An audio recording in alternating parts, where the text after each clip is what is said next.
পটুয়াখালীর কলাপাড়ায় এক কৃষকের জালে ধরা পড়েছে 5 ফুট লম্বা একটি রাসেলস ভাইপার সাপ।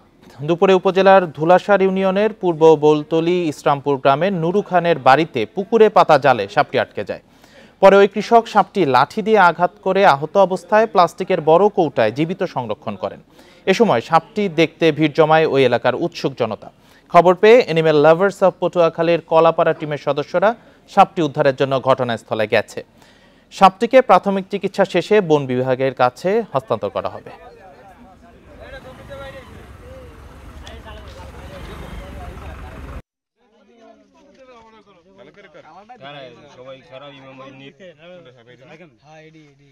এই ফুটেজগুলো কই কেদারে ভাই?